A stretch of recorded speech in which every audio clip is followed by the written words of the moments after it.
হযরত জাবের রাদিয়াল্লাহু হইতে বর্ণিত আছে যে নবী করিম সাল্লাল্লাহু আলাইহি সাল্লাম ইরশাদ করিয়াছেন, যাহার এই আশঙ্কা হয় যে সে রাত্রের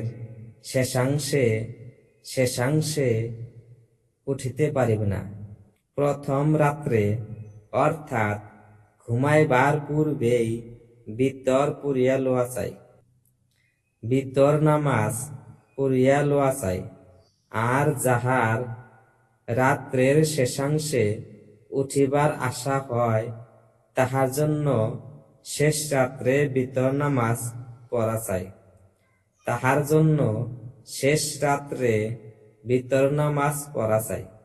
কেননা রাত্রের শেষাংশে কুরআনে কারিমের তেলাওয়াতের সময় ফেরেশতাগণ উপস্থিত হন এবং ওই সময়েই